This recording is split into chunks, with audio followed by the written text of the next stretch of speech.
When I began in the restorative justice movement way back in the mid-1970s, there was no research whatsoever, and there were lots of questions. Yes, this seemed like a good program, good ideas, but many, many people were skeptical of, is there any indication that this has a real impact?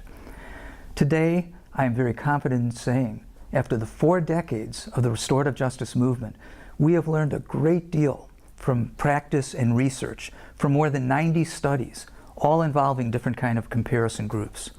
In terms of practice, we've learned that having neutral and impartial facilitators and mediators of restorative justice dialogue in its many forms is extremely important. We've learned that providing thorough training for mediators and facilitators is very important, where they learn not just the skills up in their head, knowledge, but they learn actual practice, how to facilitate dialogue sessions. We've learned about the supreme importance of inviting crime victims to be involved in the process, not requiring them, but inviting them with respect if they want to get directly involved and speak with the person who harmed them. We've learned that preparation of the victim and offender is extremely important. Most programs, that preparation involves in-person, face-to-face preparation, meeting separately with the offender and then the victim, sometimes more than once, and then bringing them together. The preparation is supremely important, and the preparation also involves preparation of the facilitator and mediator themselves. So they not just prepare reviewing their notes, but they prepare in terms of being mindful of their own energy, their own ego, being able to slow down so they can be more comfortable with silence and allowing space for the victim and offender to talk with each other, to tell their stories.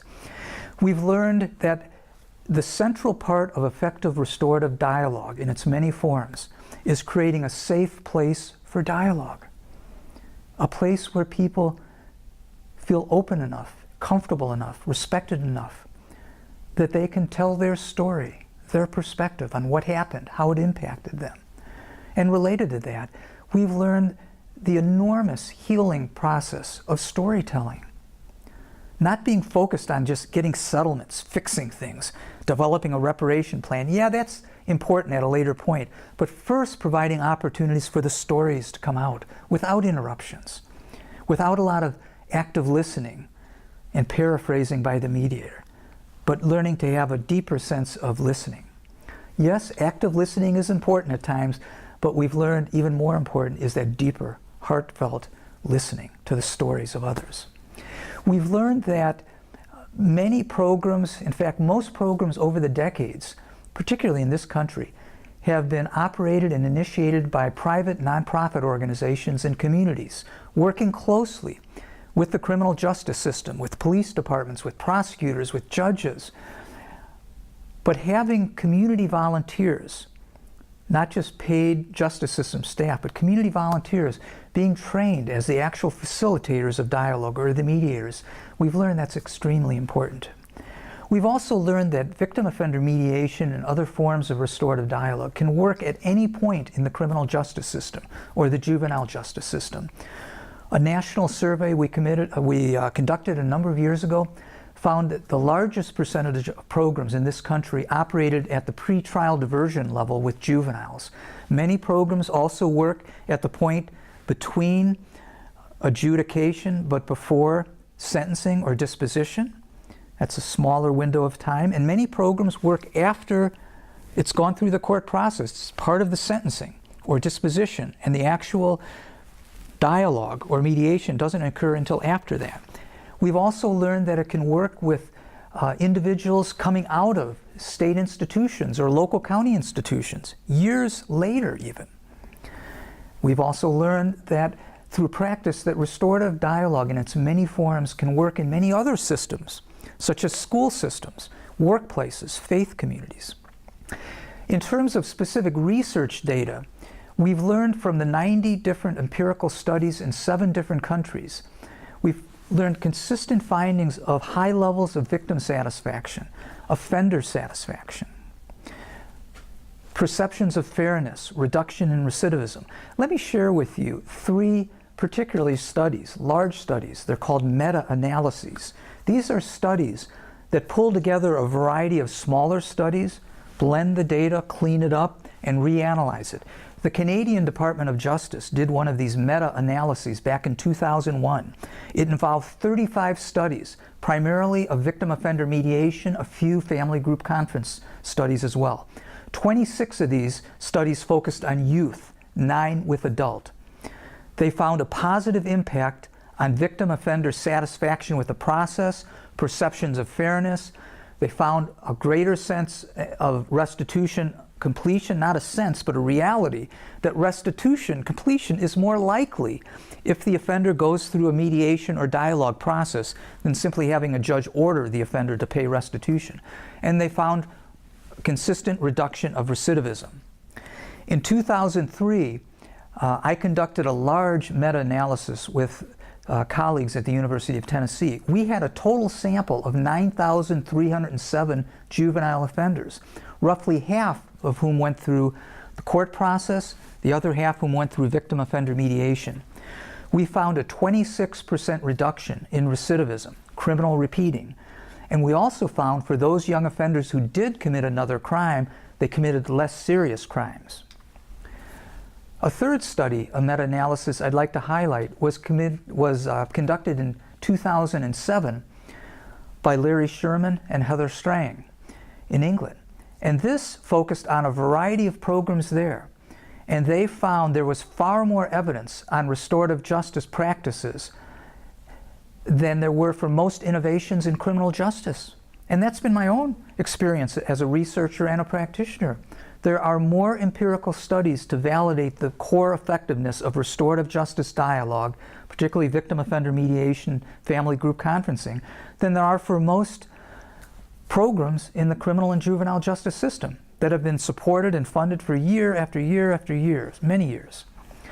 The program by, the research by Strang and Sherman also found, and this was a randomized controlled study, very rigorous study that found reduced recidivism for both violent and property offenders. And they found that when used in terms of a diversion program, it had significant reduced costs for the system. All of this is to say that there has been a consistent pattern of positive outcomes. I don't want to overhype this because all of the studies, including mine that I've done in this country and numerous other countries, have also found negative data. But the negative data tends to be in the 10% or less range, and tends to typically focus on things like there wasn't effective follow-up on the restitution or reparation agreement. You know, it was a good agreement. People felt good about the mediation or dialogue session, but then actually receiving it, it seemed to drop off the chart. Victims were concerned. There wasn't enough follow-up. Some of the studies, my earlier studies, found that people felt the mediator was too kind of rigid, tight. You know, some mediators were literally reading a script or, you know, had to flip a bunch of cards they were looking at.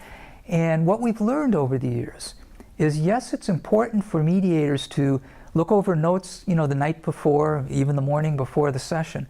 But it's equally or more important for the facilitator to be mindful of their own energy, their presence with the parties.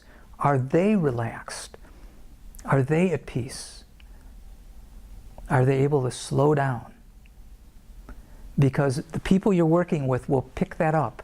And if the facilitator's nervous or overly concerned, are they doing it perfect or whatever, that can interrupt with the flow of the conversation. Not always in a bad way, but typically it will oftentimes interfere with it. Well, in conclusion, I'd like to point out, while there have been over 90 studies in 7 different countries, I don't want to communicate a sense that we have all the data that we need. No, we need more studies. We need more rigorous studies. But I am here to say that we have a good foundation in the restorative justice movement. Some people who have heard about restorative justice in just recent years, it's kind of new to them, they have the idea that this is some new thing out there, that there's obviously not much research. That's simply not the case. Restorative justice as a movement is in the global community at this point in history, with the United Nations endorsement, the European Union endorsement. Our studies have found that there are restorative justice policies and programs ranging from very modest initiatives to large efforts in every state in this country. and numerous other countries. I can't even count the countries at this point. United Nations has put a lot of focus on this and has put out their own guidelines. In recent years, the United Nations Program Development Committee has worked with me and other colleagues in the international community, bringing this and working with folks in Turkey and with the Turkish Ministry of Justice. So restorative justice is out there. There's plenty of evidence to show that it's having a positive impact, working together with our existing criminal and juvenile justice systems.